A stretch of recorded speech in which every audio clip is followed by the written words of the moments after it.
Hey, what's up, Unbroken Nation? Hope that you're doing well wherever you are in the world today. I am super excited to be back with you on another episode with my friend Nick Nanton. Nick is a multiple time Emmy award winning director who has made a couple of documentary films that I'm absolutely in love with and has an incredible story and journey. Nick, my friend, how are you today? What is going on in your world? I'm doing great. I'm here in a hotel room, as you can see. I don't know. I don't live in a sketchy, dark place like this. This is a hotel room in New York City. I'm here filming for doing a documentary right now on doing a couple, and we're knocking out a couple shoots. One for Dick Vitale, Dickie V from ESPN, and Hmm. so I'm interviewing Robin Roberts from Good Morning America, and then I'm also doing a doc with Chris Voss of Never Split the Difference, and we are filming actually with Brandon Voss, his son, who does a lot of work with him training NYPD. So should be lots of fun. Man, that just sounds like such an adventure. The storyteller in me is vehemently jealous of the fact that you get to have amazing conversations with people all day long. In a past life, something I don't really share on this show, I don't know if I've actually ever said this. I was an award-winning photographer, and I just love documenting and capturing stories. One of the things that sparked me to be very interesting that I heard you say, and I don't know if this was in passing or if you this was really your experience, was that you Googled how to win an Emmy? Yeah, that's true. It's That is true. true. What was talk me through that process? Here's why I want to dive into this because I think so many Yeah. people are like, I'm gonna pop on Google, they're gonna read the stuff and don't do shit about it. Obviously, that wasn't your case scenario. So talk me through that process. Yeah, so one thing. So I've been a songwriter my like whole life basically, and we won this major international songwriting contest. Like I don't know, it's been 20 years now, whatever. But I learned along the way from judging, and I still write a lot of country music. I write a lot in Nashville. I do a lot of country and pop. But I learned along the way when they were like when trying to enter different things. Like half the time you are probably more than half the time you're out of the running before you even start because you enter the wrong way. Like you enter the wrong category. You enter the and so I googled how to win an Emmy and just said, okay, if I want to go after this, like if it's a goal, because obviously, I mean, well, I think most people want professional validation. I think it's helpful in a lot of ways. I don't think you should rule your life, but it's helpful to make sure you're on the right track, right? But I just said, okay, let me get as much info as I can on this, and we live in this age with this thing called the internet, and there's lots of great information out there. So I just Googled it, and it said one of the best things I got out of it was a contact of a lady who had been a like she had run a chapter of the National Academy of Television Arts and Sciences, and she was I believe like if I can be of any help, let me know. You find in these circles once you get into these circles, most people are actually willing to be helpful. It actually makes their job easier if you don't enter the wrong category or you don't pitch fit about it or whatever. So it basically said anyone can produce with where production has come to now with the decline in pricing of cameras and nonlinear editing on computers, like everybody can make something that looks great. And so I mean the biggest piece of advice I have is like focus on the story. Like you got to find a great story, and I would think that is what I took out of that the most is like, all right, I got to find the story that is worthy of me telling and worthy of the world wanting to hear it. And then of course I then had a contact to say, hey, if we want to enter this, what would be the correct category? And over the years, by the way, it's been hugely helpful to just I mean, go to anyone who runs awards. They have rules, right?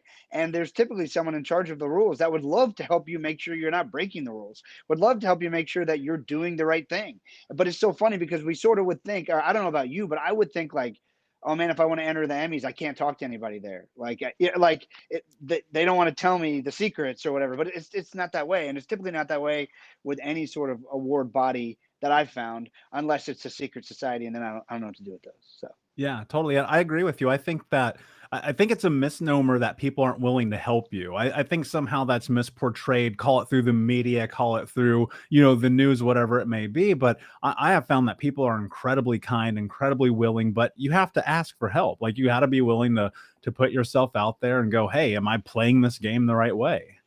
yep, yep. So that's a big piece of it, and so multiple lessons I got out of that. But it is a funny line. It gets lots of attention, and it is true. I remember I was on an airplane. I'm like, well, let me look this up.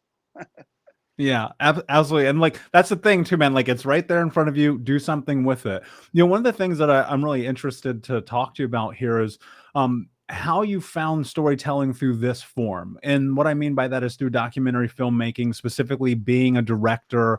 Like, what part of that is so compelling to you? Because there's a level here where in your position you have to experience both the best and the worst of humanity. What about this drives you to the place where you're like, I'm willing to dedicate my life to something? Yeah, and so I mean, I think it was not intentional at all, by the way. I mean, like that I would end up doing as much of this as I've been doing. I mean, quite frankly, I feel like I went to undergrad and law school, and I'm a music guy. I really want to be a record producer, record label executive, songwriter, and it's really freaking hard. And so I just said, man, maybe that's one of the things that prompted me to look into the Emmys. I'm like, man, I don't see a Grammy in my near future. Let me see what it would take to win an Emmy. And so I just started, you know, I think I took all the things I had learned from, my work in music and everything else, and my branding agency that I built. And I just realized that if I wanted to make great films, I just needed to build a great team. And so I started building a team. And what I got fascinated by was obviously the quality of stories that are out there and the quality of stories that present themselves, especially when, like, now that people know that I do this, like they people who know me and I make documentaries, I'm typically the only person they know who makes documentaries. So they bring everything to me, and you get to pick and choose and go, oh, that's cool. Or this, here's why that might not work, or I'm not interested. But I think I'll give you a roundabout way to answer that. I just realized a few months ago that I liked learning. I really thought my whole life I hated learning. Like I legit thought like I hate learning. And I really realized I really just hate learning in a desk for 8 hours a day in a school classroom. Like I was decent at it. Like I got good grades, went to law school, but I would go back and say, other than lunch and PE, there's not much I enjoyed about any level of schooling. Like I just wanted to get done. Like I finished my undergrad in 2.5 years. I actually stayed till another semester to finish in 3 years so I could keep scholarship money.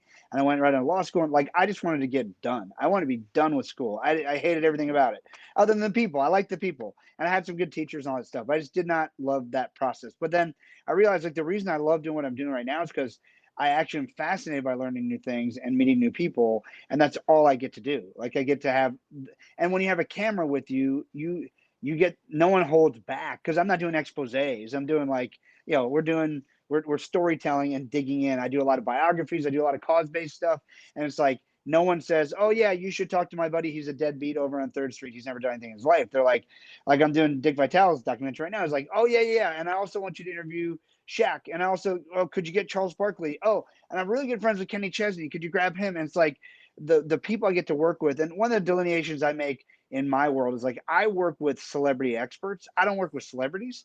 I work with celebrity experts. I work with people who are so good at what they do. They're such an expert and they're so good at it that the world cannot help but promote them and make them into a celebrity. And so I really enjoy those conversations. At the end of the day, I love people. I love helping people. And so it's become this really interesting way of having this super connected network of everything is just sort of one phone call or text away. And part of it is me pouring in and helping, honor someone's story, like Larry King, like when I told his story. And then that in turn buys you social capital, if you will. Like I don't do it in a transactional way, but if I needed to meet somebody or need, like Larry would, before he passed away, was willing to make an introduction. And so I like people and I like learning interesting things and I like helping. And so to me, documentaries is like a way that I can do it. It's like going on vacation and you always end up with a highlight reel. That's like amazing, because like everything you do is being documented, and then you just get to show the best parts of it, and you get to weave a story that the world, I'm banking on the fact that the world will be interested in. Yeah, yeah, and look, and ultimately at the end of the day, and I think you'll agree with this, you don't know until you know, and that means you have to put out the work. And one of the things I think about frequently is, we're always on this journey of this trajectory of constantly failing, and I think people don't necessarily wrap their mind around that in order to build your dream, you are going to have to fail about 10 bazillion times. And I heard you say something fascinating, man, and it stuck with me for a while since I heard you say it, and you were like, your first project should never be your best. And Yeah. and that to me was like, damn, that's so smart, man. What does that really mean? Can you break that down for me? Yeah, I try to get, so people are always like worried. Starting is the hardest thing, right? In anything, like starting a podcast, starting like just turning on that video camera and speaking to it. I mean, we all hit these challenges daily. Like it's funny. I'm working on building my YouTube channel because it's one of the only places in the world that you can put up video and you can get paid for it. Like there's like it's so simple. Yet I never really focused on this, and so I'm like, I should. So the guy who's helped me build my YouTube channel was like, hey man, you need to do some clips in front of a camera, like just like sharing some of your like thought leadership and knowledge. I'm like, how do I do that? Like, just even me, when I do this stuff all the time, I speak to people, I do podcasts, I do interviews, but it's just out of my comfort zone because I don't do a lot of it. So like, okay, I got to figure that out. So the hardest part is starting. So the reason I talk about, I basically say, look, I know that you're not sure where to start. And every time I get an email from a new script writer or a new photographer or a songwriter, typically I get a lot of songs. Like people are like, hey, check this out. What do you think? Blah, blah, blah. And certainly starting early in my career. And I get it. And typically they weren't where they needed to be. I mean, that's just most of the world isn't. Most things are not blockbusters or number one hits. And that's okay because it the only way to learn how is by doing. Like process will give you progress. You got to keep going. You got to work with people better than you. You got to just do a lot of it. And so my way of inspiring people was like, look, if I told you that that song you just sent me, or that painting you just sent me, or that documentary you just sent me was the best one you ever were going to make, would you be excited or depressed? And it takes me a second to think about it because, like, first of all, like, oh, I'm excited. That's good. Like, but no, is that the last one you ever want to do, or do you intend to refine this craft and get better?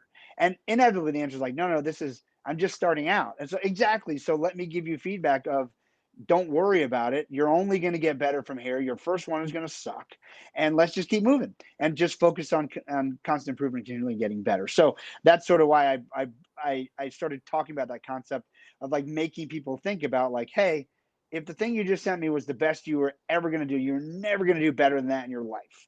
Would you be depressed or happy? And it reframes people thinking about, oh, this is a journey. I do have to start. I'm not going to be offended if I have room to grow. And so that's really sort of where that concept came from. Yeah, and I think that's such a powerful truism of life because I've never been good at anything the first time I did it. Never. Not even breathing. You know what I mean? You come out of the womb and you're like, all right, this is not working. Let's figure this out. I think one thing's fascinating about you, and I'd be curious if you'd be willing to tap into this a little bit, is this idea about self-awareness. And you talk about this idea of being conscious and cognizant of your strengths and your internal gifts so that you can bring value to the world. And I run across people in my life and I go, this person is bringing value to the world by really tapping in and harnessing the ability that they have in whatever avenue that is. And I would put you on that pedestal all day long. How do you do that? Yeah, so essentially, I was interviewing Daniel Negreanu, I think he's six-time World Series of Poker championship, and he dropped out of high school to play poker. So imagine having that conversation with your parents, like, no, I got to really, this is much better than school. I'm going to go be a poker player. So just fascinating story anyway. And I asked him, one of the questions I asked him, I said, Daniel, what do you think is the number one skill you must have to be a champion poker player? He goes, self-awareness. Like he didn't even stop, he didn't even think. I was like, okay, follow-up question. Do you not think that that's maybe the key to everything in life and success? He's like, yeah, you're probably right. And so to me, it's just looking at, look, I, I have a lot of scars, I feel like, from school, and school wasn't that bad, but like I'll go back to it. But I think it's such a formative part of our life, and we're forced. We have some. Thankfully, most of us have a few teachers along the way that really inspire us to do something great. But the rest of them, and I'm not blaming them. They're like their job is to get people through their subject, through their grade, move on to the next grade, and help elevate them. And it's really hard with 20 or 30 ducklings that have different personalities, different isms. And I got ADHD, and this kid over here is on the spectrum, and this kid has dyslexia, like whatever, right? That's really hard. But for someone like me, like that box, I figured out how to play the game in the box because you have to.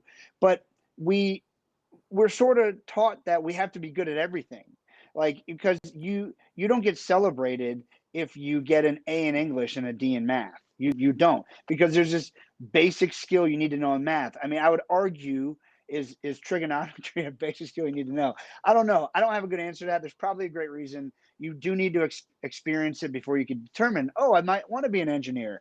But I think a lot of us have this sort of baked in bias of, we got to be good at everything. And I think a really freeing moment is when you decide, not only you don't want to be good at everything, like you realize you physically can't. So what do I like to do? What do I enjoy doing? What do I do well that I wouldn't mind getting better at, and I enjoy it?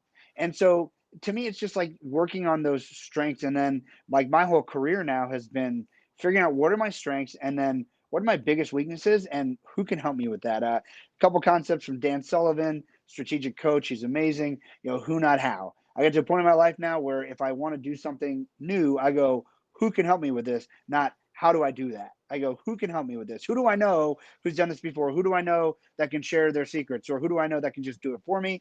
And then his concept of unique ability, which, we have this culture of retirement. It's a retirement culture. Like, let's do our job until we don't have to do it anymore, and then we stop doing our job. Well, that's a miserable way to live. We could all agree to that. Like, if you don't want to do it, just don't do it. Now, I'm not going to tell you to be irresponsible. You got bills to pay, mouths to feed, kids, whatever. Like, there's a road to this, but the road to that is starting to remove the things that cause you the biggest friction first, and then you'll realize it's just like remodeling a house. Once you've painted the cabinets, you realize, oh man, the floor doesn't look that great. And then you redo the floor, and then now you got new cabinets, new floor, and you're like, the pink color doesn't go. And then, if you're my wife, all of a sudden you need a whole new house. No, I'm just kidding. But this is how it works, right? And I give her a hard time about it too. But I have a perfection complex when it comes to like design and furniture and stuff too. So it's at least half my fault. But when we do this in our lives, like I understand there's a lot of things at play here. I think the idea that anyone can do anything they want. I love the aspiration, but I don't think it's realistic in a lot of ways, right? I mean, there's a certain, like, I have limitations. Like, I cannot be Shaquille O'Neal. Like, I'm not going to get in the NBA. I was not born 7'6" and 800 pounds. Like, it's just not going to happen. Now, could I find an alternate path? Well, I mean, maybe, but I'm just not that gifted at the game of basketball, whatever it is. And so I think just looking at, okay, what causes me the greatest friction? How do I remove these things? And how do I start looking for this concept of unique ability, this thing that I could wake up for the rest of my life till the day I don't wake up, and I'd love doing it more. It would provide more value to the world. And then a third optional, most of us it's not that optional, but how might I get paid for providing that value to the world? It doesn't have to be a part of that. I mean, certainly some people give up a career and go into volunteering, and that's their unique ability, is really, it doesn't require monetization. That's great too. So I don't want to require that, but I think not enough people look at that. So for me, it's just looking at, hey, what do I enjoy doing, and what do I enjoy doing, and what do I seem to be good at, and what could I enjoy the process of getting better at? And so for me, just to give you an idea, I spent a lot of money and time. That's why it's so esoteric. Like, my unique ability, like what I do, I'd say between 75 and 90% of the time, I'm constantly trying to do more, is I try to have impactful conversations and meaningful conversations that lead to produced outcomes. So you reach out and you very kind, and you said, hey man, I'd love to have you on my podcast. And it's okay, great. I'd love to be on your podcast.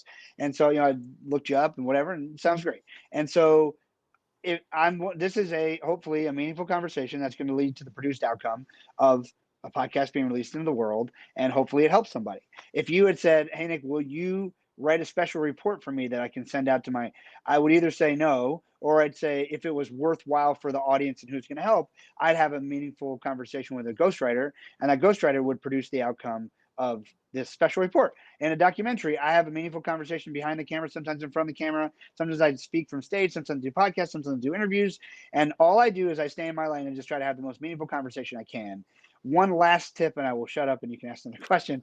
I've been a songwriter for years. One of the tips I got early on when I was writing, when you come into a songwriter's room, so in Nashville, we write typically 2 songs a day, like a 10 or 11 a.m. write and a 2 or 3 p.m. write, and it's like 5 days a week. I mean, it's how it works. And so you cannot wait for inspiration to strike. You have to create inspiration. And when you get invited into a room, there's especially the first couple times, like you feel a lot of pressure, like what I got invited in or a friend vouched for me, or it's like you feel like I got to bring ideas, like I got to bring really great ideas. And one of my friends told me one time, was like, "Hey Nick, you need to have good ideas, but the best writers always write the best song in the room that day." And it's always the combination of the people and the energy and what's going on in everyone's lives is going to create the song that your job is just to help uncover that day. So sometimes, like the other day, I came with an idea that everyone's like, "Let's write that. Let us write that." But sometimes it's like, "All right, cool," and you got to just be open to like, what's what do you think? And what do I think? And so for me, with having meaningful conversations, like with you in this podcast, like I don't prepare for these conversations, just not my style. I have what like a jazz musician would call riffs. So I've got certain things I can go to when it's an appropriate time to go, oh, I got a story for this or a concept for this or whatever. But other than that, it's like I think the best way that I can serve your audience is just to have the best conversation in the room today, which is following your lead and going where and just going where it goes. Yeah, and there's a lot of gold in what you just said, and the biggest takeaway for me just in that, and maybe it's because the last thing that I heard, right? You go, okay, in reality, the way that you step into creating something powerful is that you have to, for lack of a better term, you just got to show up and do it on the days you don't want to, on the days you do want to, and every single day in between. I mean, that's the same way I built a podcast, same way I wrote a best-selling book, the same way I've done all of the things. Like it's like I don't want to sit down and write for 4 fucking hours. I can think of a million better things to do, but it's on the calendar, so you show up. And Nick, that kind of leads me into this question that for a lot of people listening right now or watching, they're probably thinking like, man, this Nick guy, he's just one of the lucky ones. He must have had everything handed to him. I mean, he's written music. He probably will win a Grammy one day. He knows all these celebrities. Why are we even listening to this guy right now? But I want to ask you this question because I think it'd be really impactful and beneficial for people to understand something. How much of this journey for you has been about getting out of your own way? Oh man, I think in some ways every part of it. So what I share a lot with people is, look, um, first thing when I talk to somebody, they're like, either I don't have a story, which there's a whole, I could go on a tangent on that for a while, but like or yeah, I really need to I need to write that book. I need to give speeches, but I'm not a great speaker. Like me, I got a lisp. I mean, I talk too fast, whatever. There's like, I always tell people when your mission and your message are more important than your ego, you just get out of your own way and you'll start. Because if it's truly mission driven and you're like, if you really believe that you have the power to impact a million people, or that if you were the one doing everyone's heart surgery as a surgeon, you would save 10% more lives. Like, you're not going to worry about your delivery. You're going to worry about, like, I got to just get out there and get started, and I got to start, evangelizing for whatever it is that I'm evangelizing for. Like me, a big thing is like everyone has a story, and everyone has a story that matters. And there's a series of events that led you and me to this moment today. And without and not even being hokey about it, like if we go back and actually think about those moments, like, and honor those moments. Like, most of us have things that happened in kindergarten or first or second or third grade, things in high school, things in college that are driving us right now. And we just haven't acknowledged it. Like, I talk about it all the time. I had a third grade teacher tell me from the front of the class I was stupid. And I was mad about it for a long time. I wanted to FedEx her a box of Emmys. She has no clue, by the way. I think she's just having a bad day. And I think this is like this for most people. Every time she sees my mom in the grocery store, she always asks how I'm doing, says I was one of her favorites. And for years, like, I've held a grudge against this lady. But when I think about it, like, perhaps she's one of the people who, I mean, she is one of the people I can say for sure that, like, that drove me to prove to the world, like, to perform. Now, you got to keep that in a healthy balance, because just performing and not enjoying your life or any of that is not healthy for anybody. And we shouldn't just be doing it to run away from demons. But there's these moments that have led us to where we are today. And so so much of my look, getting into uh emailing a lady at the Emmys for the first time was super uncomfortable. I mean, getting on phone calls sometimes with people who you don't know, or you don't know where their idea is going to lead. And so I've just learned over the years, I mean, a lot of it's based on how my presentation of it is based on my faith, but you could extrapolate it. But I realize that if I want to accomplish the things that are for me in life, I got to give God elbow room. I got to like stop trying to control everything. I just got to show up and do the best I can and serve the best I can in the moments that I'm given. And so that's what I try to do. And I mean, look, it would be silly for me to say I don't have any talents or gifts. That would be like disrespectful to even to the audience. And it's the same thing for you. I don't go around bragging about my talents and gifts, but certain things come easy to me. It's come easier than other things. Certain things I am terrible at. And so to me, what I've really learned is collaboration like makes this all work. So if I want to accomplish something, the best way to get out of my own way is to go find mentors and people who can help me accomplish those things. And so I think what I really want people to take away is like I'm different than everybody. Like we're all different. We're all different than each other. But there's definitely like I didn't have a relative in the business. I mean, I remember when I first started when I was in music, I read a book. I was born in 1980, right? So I'm not that old, but I'm starting to become one of the older ones in a lot of rooms these days. But yeah, I'm 41, right? So when I was like in the mid 90s, we had like Prodigy, maybe AOL was coming online, but like there wasn't like you can go find anything you want on the World Wide Web. And so you would get books, you go to the library, the bookstore, whatever. And there's a book called All You Need to Know About the Music Business by this guy, Donald S. Passman. I think he's still a law professor at USC or somewhere out there. And like one of the things was like, hey, if you want to have a career in music, you must have an entertainment lawyer. Well, I got the phone book and I was living in Orlando. There's like maybe 3 people listed our entertainment lawyer, but we just had Matchbox 20 just broke out of Orlando, 7 Mary 3 was so like there was a little bit of a scene. It was supposed to be Hollywood East, Disney was building a studio and stuff. So there's a few people, but like I had to like call and as a 15, 16-year-old kid with practically no money and try to find someone who'd talk to me about it because this was my only way. This book says I got to get an attorney. You just have to take these steps and they're uncomfortable conversations. I actually ended up getting through to one guy and ended up in a Bible study with him 20 years later, which is funny. I was able to tell the group, like, he doesn't even know who I am. I'm going to tell you guys, this guy's the real deal. He's a good dude. He took my call when I was 15 and he was Matchbox 20's lawyer. And he walked me through the next few steps I could take in my career. But all of this is all like, I am not specialer. That's a terrible word, but I'm going to use it intentionally than anybody else here. I have taken risks. Some have worked out, some have not worked out. I think if the main thing I could tell anyone, if you want to be successful, I mean, self-awareness is huge. I mean, you can't just keep not getting any better or not having the talent to do something and expect to be great at it. But I will say, I think an equal dose of perseverance is super helpful because you really only lose the game when you give up, and the rest of it is you're still in the game. And so again, can sound really cliche, but man, the things that I like, there's no good reason why I should still be writing songs and trying to make it professionally. I just this last year got my first. I've been writing since I was 15, and I'm 41, and I had my first commercial success probably last year. And every time I went to Nashville, everyone had many reasons. My employees probably were like, what's he doing? Like to question it. But like eventually, I did Rudy's documentary. Rudy has a phrase, pester life until it gives in. Like that's what I did. I just kept going until someone gave up. And they're like, and eventually I got a great enough song and a big artist want to cut it and blah, blah, blah. So now we have a few million spins on Spotify, but you still make no money from that. So the next step is how do we make some money?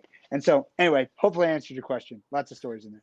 Yeah, I love it, man. There's so many different ways I can poke and prod this because I'm just like, yes, I get that. Yes, I get that. One of the things that comes to mind is this idea, really parlaying with what you just said about fortune favors the bold. And I think so much of my experience, like this idea of like going back in time, tracing all the footsteps to right now. I mean, it's taken me 36 years to get to this moment with you today, and it took a lot of decisions, a lot of failures, a lot of doing things the wrong way. And most importantly, and I try to teach this to my coaching clients, I try to bring it into my books, into my public speaking and everything that I do. And it's so much about being a part of a collective to be able to create massive change in your life. And I know that you're big on this. You've mentioned, community a couple of times here. But you said something I wrote down one time. You said, we are not self-made. We are community made. Go into that for me, because I think it hits home for me in a way that I hope will hit home for other people.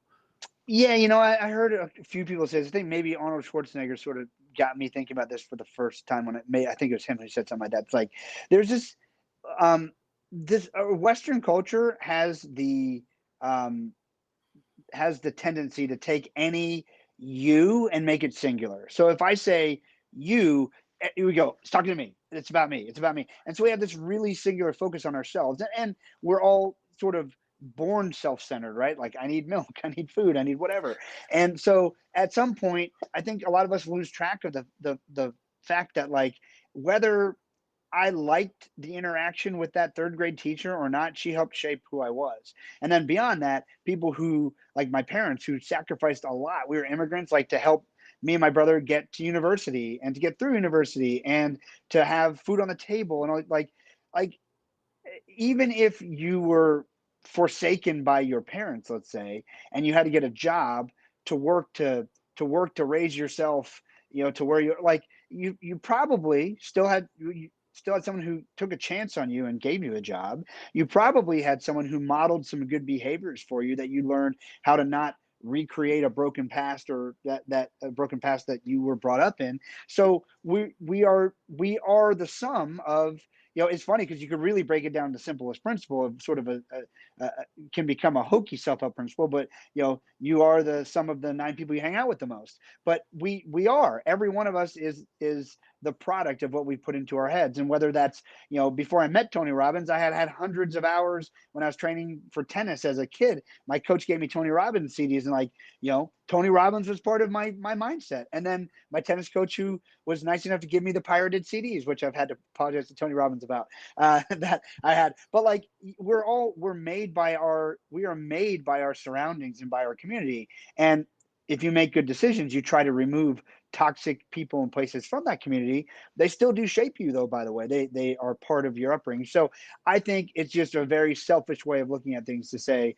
you're self-made, because you're not. I mean, nobody has done everything for themselves their entire life. And a lot of times, if you think you're self-made, more people than you know did things for you that you just never recognized. So you probably owe a lot of people thank yous that you never took the time to think about.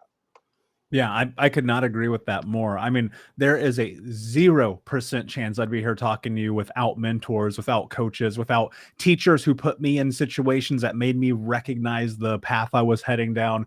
I mean, statistically, I come from a zip code. I should be dead or in jail. I should have multiple felonies. My life has been absolutely chaotic. Things have happened in my experience that most people hear and they go, that's a movie. And I go, no, it's real life. Like, dark things happen. And one of the things that happened to me, Nick, in my mid-20s, I just kind of lost hope, man. I was in this position. I'd gone through corporate America. I dealt with childhood trauma and abuse and being homeless and doing drugs at 12 years old. And I found myself into money. And I was like, oh, money's going to solve all of my problems. Well, it turns out that shit ain't real, because that's not how it works. And I just kind of lost hope for a while. And you talk about this idea that if we give people hope, they can find their dreams again. How do you give people hope through storytelling? Man, I think storytelling. Look, I love it, and I say it to him too. But like Rudy, right? So most people have seen the sports movie Rudy. It's really not a sports movie. It's really a movie about hope and perseverance, but it happens to be backed by football.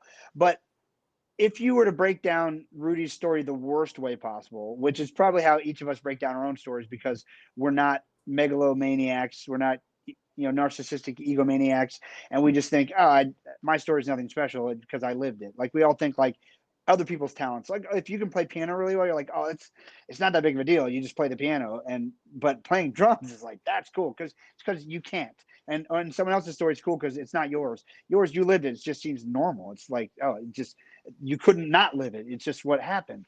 And so, what I try to get, what I try to get across is, as you look at each of these things and the uniqueness in it, man, totally forgot where I was going. Sorry. Remind me of your question again. Yeah, no worries. You're talking about hope and storytelling, and you talked Sorry, from and Rudy. I Rudy. was talking about Rudy. Yeah, sorry. Yeah. Yes. And so I was gonna say, if you were to break that down the worst way possible, it's like this guy doesn't take the SAT or ACT. He somehow finds his way into Notre Dame, and he walks on the football team. He never really gets to play, but he does get in one game, and he makes one tackle. Like that is sort of the essence of Rudy at its lowest common denominator. But the way that story is told, and the triumph and the trials in it are what make it one of, I mean, it's the number one most popular like sports movie of all time now. And so it's always in the top 10 lists, right? And so it's because of the way that story was told. And so um, to me, stories can give us hope to things we didn't even know were possible. So, like for instance, I just told Anusha Ansari's story on my series on Amazon Prime, and she is the first private female space explorer. Well, I would before I met Anusha and Peter Diamandis, I did not know that there was going to be that there not even there was going to be there was. I mean, she went to space I think over 10 years ago. Like that was a thing. If even if NASA wasn't going to space, there were still ways to go to space. Like that's inspiring. Peter Diamandis' story of funding the X Prize, those of you who don't know it, is the $10 million prize for the first private spaceship that could do 2 suborbital flights within 10 days with reusable materials. There's a whole thing. It was a $10 million prize. Well, Peter launched the X Prize, and by the way, it became the technology that Richard Branson bought. It became Virgin Galactic, and he just wrote on it for the first time. You probably noticed. And so Peter launched his $10 million prize, and I tell this story in the film I made about Peter, Visioneer. Peter made this launched his prize, and he didn't have the $10 million. And he kept trying to raise the $10 million, and he couldn't raise the $10 million. And Peter ended up getting the $10 million by buying hole-in-one golf tournament insurance.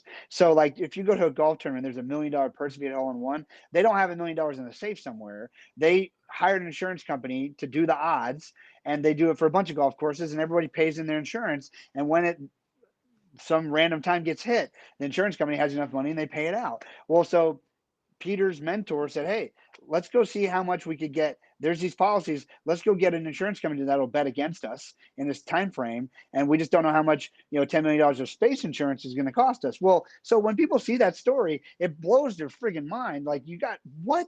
And it makes, for me, it's like, dude, anything is possible. Like, there's always a way. You can always find a way. Now, it's probably not the way most people give up after 2 rejections or 1 rejection, but there is a way, and you've got to just keep pushing to find it. And so finding nuggets like that for me that I can share with the rest of the world that no one has a clue about, like, that gives so much hope. There's that on the very positive side. And then I've done a lot of work in human trafficking. I've done a lot of work with Operation Underground Railroad, and I'm just releasing the world premiere is this week in LA of a film called It's Happening Right Here, which is about human trafficking in America and how it's happening, how kids aren't really being, I mean, some of it happens, but not nearly, the percentage of trafficking right now is not nearly probably one of the lower percentages is like abducting kids, dyeing their hair, kidnapping them from movie theaters, whatever it is. Like, most of it's happening online now, with kids getting exploited through video cameras on their cell phones, through things like TikTok and Roblox and Minecraft, and just things you wouldn't even think of. And so that film's coming out, and that is a dark subject, but it still can provide hope, because if I can give a parent the knowledge, like my biggest takeaway from that, and I got 2 teenager boys and a daughter who's 10, is like, look, number one, kids are going to make stupid mistakes. Like, this is part of growing up, but we don't say it, but we sort of expect our kids to be perfect, right? But so one of the ways kids get trafficked today is, let's say, okay, you and I both been teenage boys. We understand what that's like. Teenage boys, anyone who's been a teenage boy will understand this. And a teenage girl, if you've ever interacted with a teenage boy, you'll understand this too. And I don't want to stereotype too much, but you get my point. If I'm a teenage boy and I've had a bad day, and I post on Instagram or my story or whatever, life sucks, when my parents hate me, or my girlfriend just dumped me, or my whatever, and I get a DM from some gorgeous person that I would be into, and she's like, "Oh my gosh, you're so cute, you're blah blah," and she develops a relationship with me, and eventually she starts sending me half naked to finally fully naked pictures if I'm in this relationship with her, and I want to send them back. And from the moment you send that nude photo or that compromising photo, you're done, because all of a sudden you realize I wasn't really talking to that girl. I was talking to a 57-year-old man in Iowa or wherever, and he now says, "Hey, here's the deal. I now have a nude photo of you, and here's what you're going to do for me. You're going to masturbate every day on Zoom at 2:00, and I'm going to sell tickets, or you're going to send me videos. Or I'm going to post this online. I'm gonna send it to everyone in your school. I know who all your friends are on Instagram. I can DM it to all them. I'm gonna tell your parents. And all of a sudden, this kid is screwed because they don't want to have the most awkward conversation they could ever have with either their parent or someone who might be able to help them. They made one bad or a series of bad decisions, which led to one really bad decision. And then the next decision really will dictate how much worse this gets. And so for me, I hope everyone walks away with the fact that from this movie, like, look, I tell my kids, I'm like, never text anyone a picture of your junk. Just don't do it. And if and when you do, come tell me, because I will help you. I know it to be an awkward conversation and I don't want you to do it. But if you ever do, if you ever feel like you're in a compromising position, come talk to me about it. Because one really awkward conversation with your dad and mom, I promise you, is much better than millions of soul sucking interactions with people who don't give a damn about you.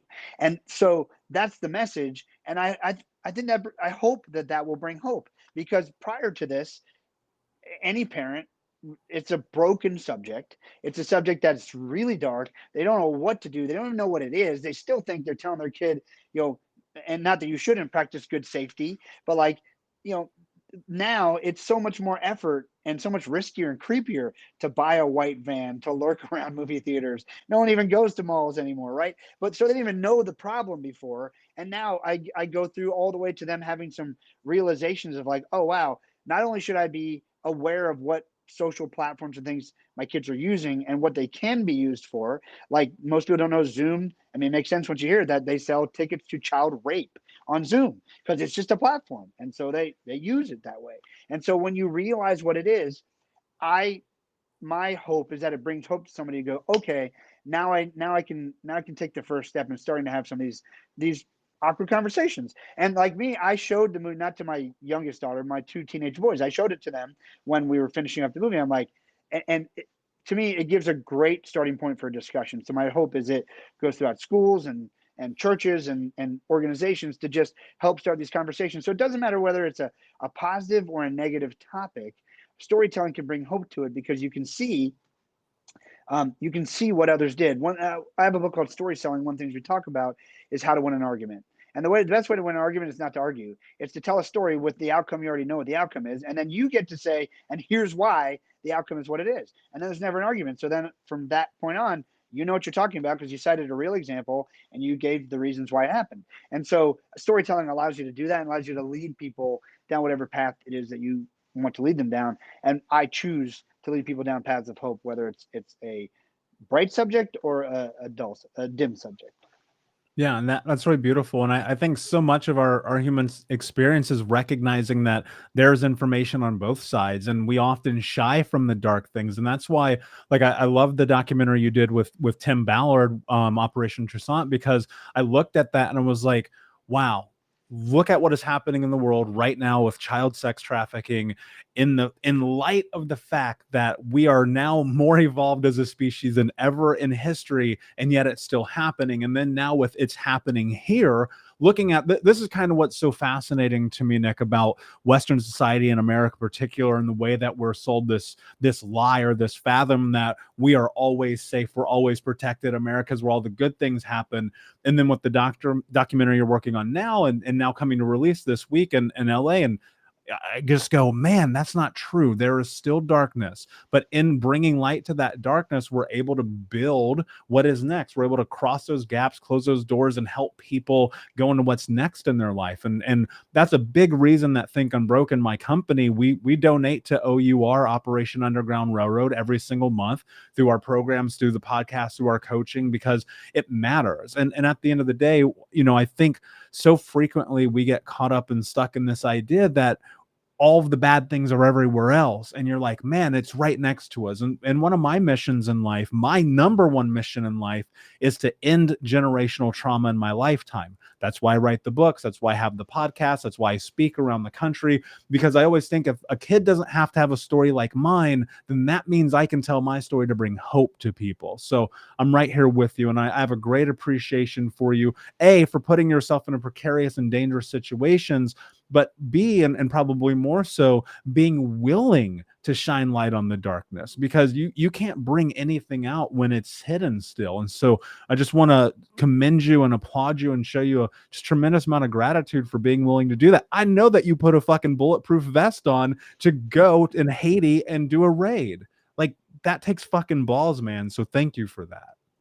Oh no, it was an honor to do it, man. It's those guys do the hard work. We just had cameras, but it's crazy to see that stuff up close and personal. And I, since then I've been with Tim and OUR to Colombia, Iraq, Mexico on different things, and it's interesting how it's like anything else. You go when it feels right. I would tell everybody, like, never force that stuff, because things could happen. But I never really felt that in danger. There's a couple moments when you look back, you're like, oh, wait a second. But you just do what feels right. And it's truly an honor. I mean, Russell Brunson brought me in to tell that story, so I owe him a lot for that. It opened my eyes to a lot. And yeah, man, I mean, people like you being brave enough to share your story of what you went through, you can't control where you came from, only where you go, right? And so what do you do with that? I think that's a big turning point for people.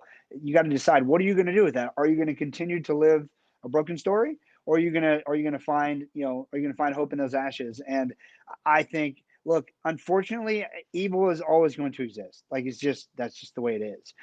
Human trafficking is just one of the worst forms of bullying that there ever could be. And so every time technology allows a new way for it to happen, there's going to be someone who's going to figure out how to do that. But our job as evolving human beings is to try to say, all right, well, how can we equip people? How can we help those who've been drug into it? How can we, and what can we do? How can we help? And I guess at the end of the day, the question I always try to ask is, and try to remember to ask, is like, how can I best serve? Like, I've always found, like, even if I didn't know what to do next, and like when the pandemic hit, like if you're just like paralyzed, it's like, who can I serve right now? And how can I serve them well? Because when you show up and serve, opportunity abounds. Yeah, that's so true.